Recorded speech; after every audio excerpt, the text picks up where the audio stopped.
24 heures avant. Cela n'a pas tellement changé de leur propre fait. C'est parce qu'ils ont senti la faiblesse de leur mobilisation. Vous savez, quand vous voulez mobiliser pour une activité qui commence par être une désobéissance civile, la désobéissance civile va se changer en des marches par-ci par-là, et après des marches par-ci par-là vont se changer en dernière minute en une journée ville morte. Et nous ne pouvons que voir, non pas seulement l'impréparation, mais la difficulté de la part de nos amis du rassemblement, de mobiliser le peuple pour dire que, attendez, peuple congolais, nous ne voulons pas des élections et nous voulons que vous aussi, vous puissiez nous suivre. Pour ce qui est de l'IDPS en particulier, ils sont à leur deuxième échec. L'IDPS a boycotté les élections dans ces pays il y a encore moins de 15 ans, il y a moins de, je pense qu'il y a environ 11 ans.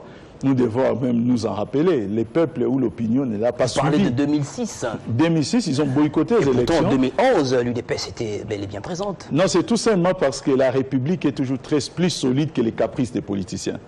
L'IDPS qui boycotte les élections en 2006, l'IDPS revient en 2011.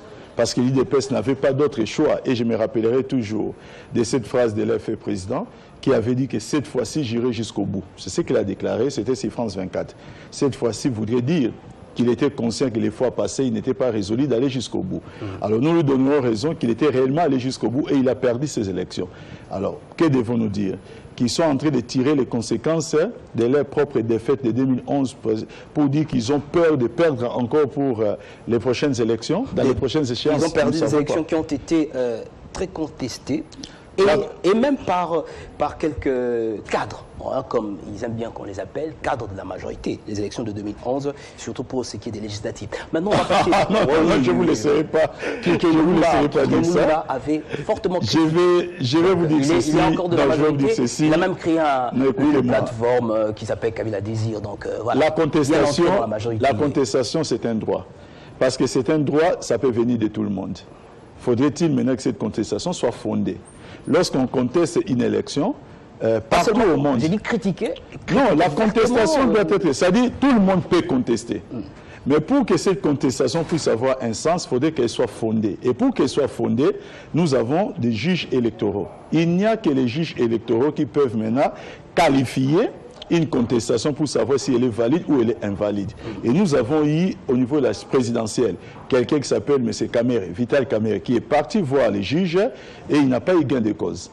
Nous avons au niveau des autres chambres des gens qui ont qui sont aussi partis voir des juges, dont la plupart n'ont pas eu gain de cause et certains ont eu gain de cause. L'explication était que les problèmes ne se posaient pas au niveau des élections, mais c'est au niveau des chambres, comment ils appelaient ça encore, des compilations, je ne sais pas quel terme qu'on avait utilisé en 2011. Et c'est là qu'il y a eu quelques problèmes des centres de compilation pour faire les recomptages de certaines voix. Donc on ne peut pas dire que les élections en République démocratique en 2011 n'ont pas donné victoire à ceux-là qui l'ont mérité.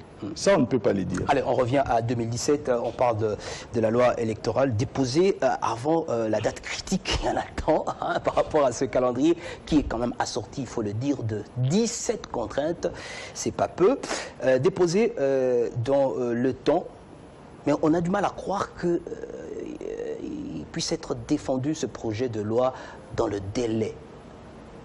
Dans la mesure où, d'ici le 30 novembre, on ne pourrait pas avoir. Alors, qu'est-ce qui va se passer? Et quelles sont les nouveautés, si vous en avez, de ce projet de loi électorale? D'abord, la première chose, il faut savoir, la loi électorale, lorsqu'elle est déposée, il n'y a pas un grand réglage à faire. Les réglages, c'est beaucoup plus au niveau des circonscriptions.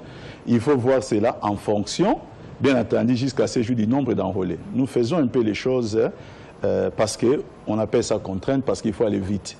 En temps normal, il aurait été souhaitable d'attendre d'abord que le fichier électoral soit consolidé. Et c'est sur base de ça que nous aurons les nombres d'enrôlés par province ou par entité ou par circonscription. Cela nous permettrait de définir une loi. Mais là, vu la contrainte et surtout la bonne volonté de la classe politique, du moins de celle de la majorité qui est au pouvoir, on essaye de précipiter les choses. C'est un peu les mots que je peux utiliser. Je vais dire précipiter parce que le fichier électoral n'est pas encore consolidé. On part Est-ce qu'on ne peut pas poser, ça aurait posé quel problème de laisser voilà. Non, vous savez, un fichier électoral non consolidé voudrait dire... Aujourd'hui, nous avons un fichier électoral qui est brut. Oui. Et lorsqu'il devrait être consolidé, nous pensons qu'il y a possibilité que nous puissions maintenant avoir au moins quelques retouches au niveau de certaines circonscriptions en termes de doublettes, de ceci, des gens qui se sont fait enrôler à des endroits différents. C'est possible. Alors on s'est dit que bon, c'est un problème peut-être qui pourrait être réglé autrement sur les plans techniques, mais allons quand même sur la base des données brutes que nous avons. Cela montre la volonté. Ça montre la volonté de la part de la majorité présidentielle qui est résolument tournée vers les élections.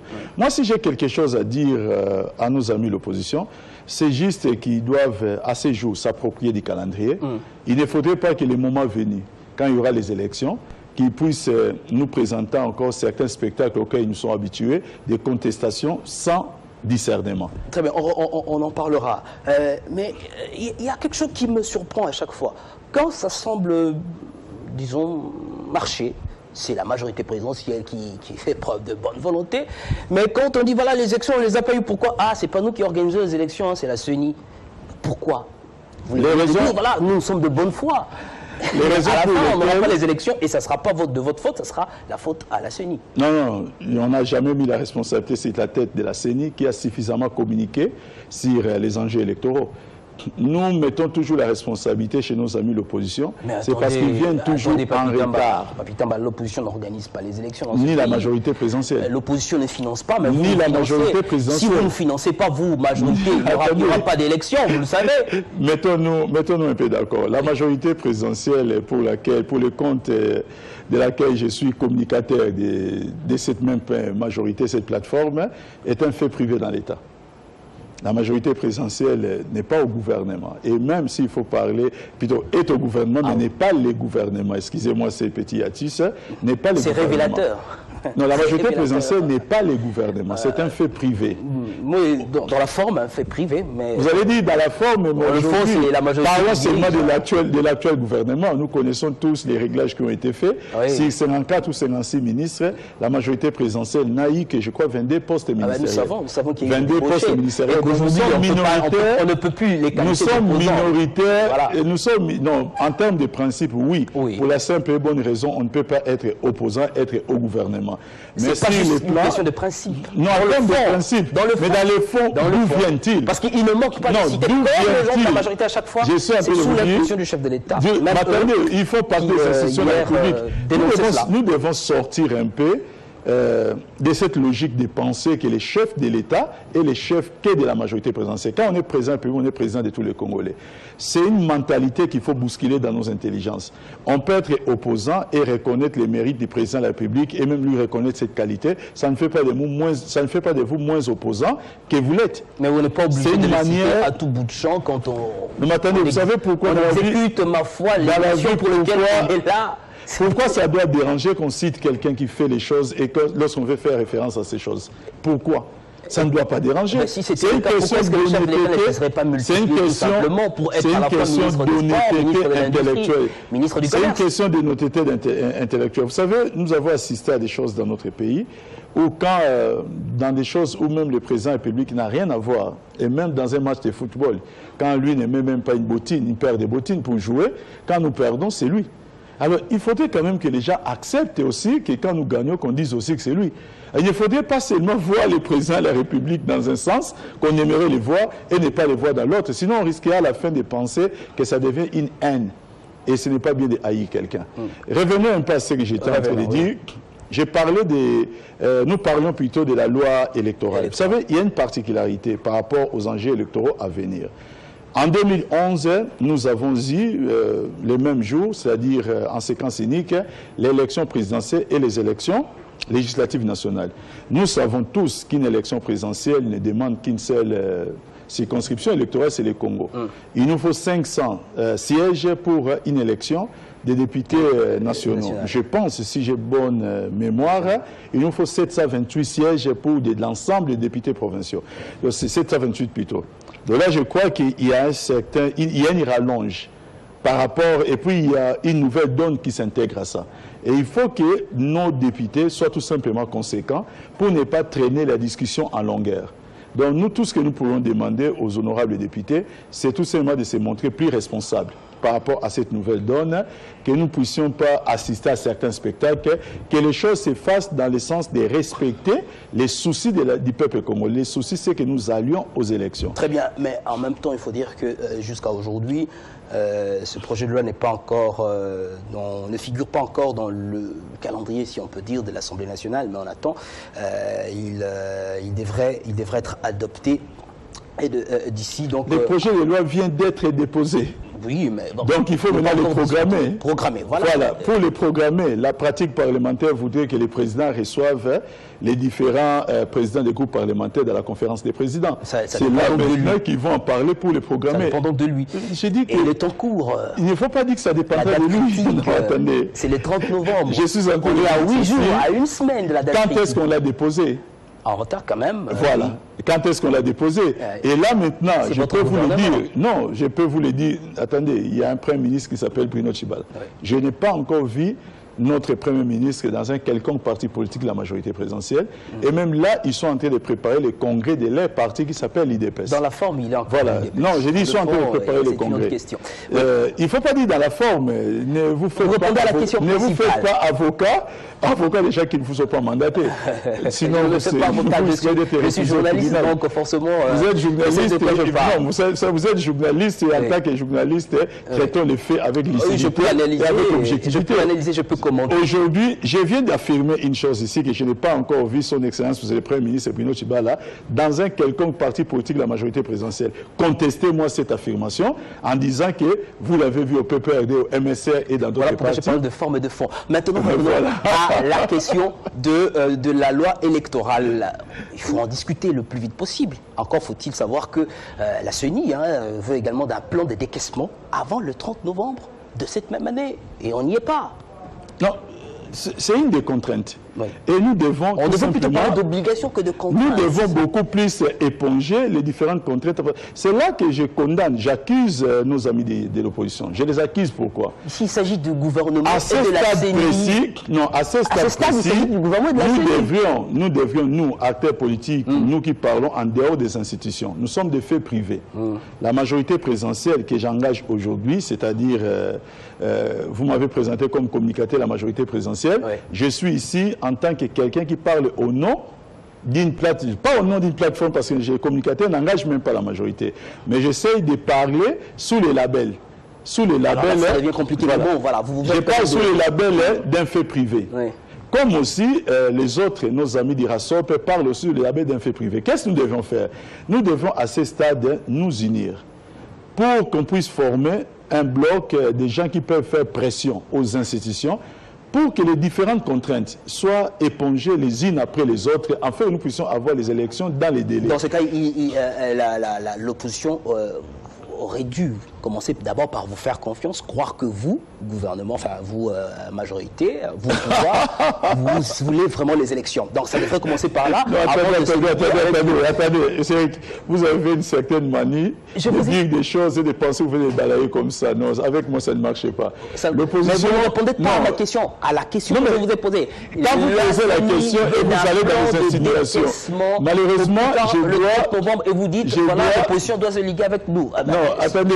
Je suis en train de dire ceci. Par rapport à la question, je crois que quand nous parlons du plan de décaissement, la CENI à ce jour a déjà réalisé un certain nombre de préalables dans les cadres même de ces processus électoraux. Notamment, la CENI est vers la fin de l'enrôlement des électeurs sur toute l'étendue nationale.